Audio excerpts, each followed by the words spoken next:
প্রিয় বন্ধুরা, আমি এখন বর্তমানে যে জায়গাটাতে আছি, এই জায়গাটা অনেক পুরানো একটা পপুলার একটি জায়গা।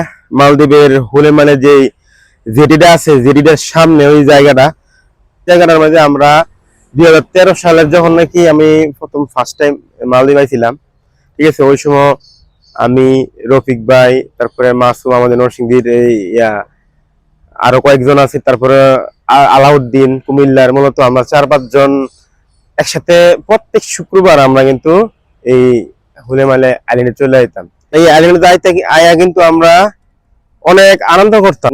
সারা সপ্তাহ কাজ করার পরে কিন্তু শরীরটা কিন্তু খুব ক্লান্ত হয়ে থাকা। ক্লান্ত হওয়ার পরে যখন নাকি আমরা এই শুক্রবারে ঘুরতাম বাইরেই, এই যখন এইসব এমন সবুজ সমারোহ সুন্দর পরিবেশে যখন আসতাম, আসলে আমরা কি করতাম, সত্যি আমরা মনটা অনেক ভালো হয়ে যেত। এই দেখেছিলাম পিছনে ঘরটা, এই ঘরের মধ্যে আমাদের কত স্মৃতি যে ভরে রয়েছে, এটা একমাত্র আমরা জানি। আসলে এখন বাসা দিয়ে কিভাবে আমরা বুঝাবো, মানে আমাদের এই স্মৃতিটা 2013 সালে যে পড়ে রয়েছে এই জায়গা, মানে মানে বইলা বোঝানো যাইব না।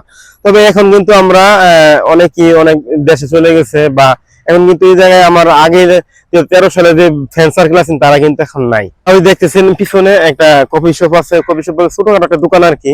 তো এই দোকানটা থেকে যখন নাকি আমরা সারাদিন ক্লান্ত হওয়ার পরে আমরা বিভিন্ন রকমের চা নাস্তা খাইতাম, তো আরেকটা জিনিস, আরেকটা বেশি সবচেয়ে ফেভারিট লাগতো জিনিসটা হলো যখন নাকি আপনার জাল দিয়ে দিয়েছে, মাছ মরিচ দিয়া কাপ নুডলস যখন নাকি দিত, আমরা ঠিক এই জমিনে বসতাম, ঠিক আছে, বসে, হ্যাঁ, এই জমিনের যে সুন্দর পরিবেশ, মানে গাছের উপরে বসে আমরা কিন্তু খাবারটা উপভোগ করতাম, খাইতাম, এত ভালো লাগতো, মানে আমরা বুঝায়া বলার মতো না।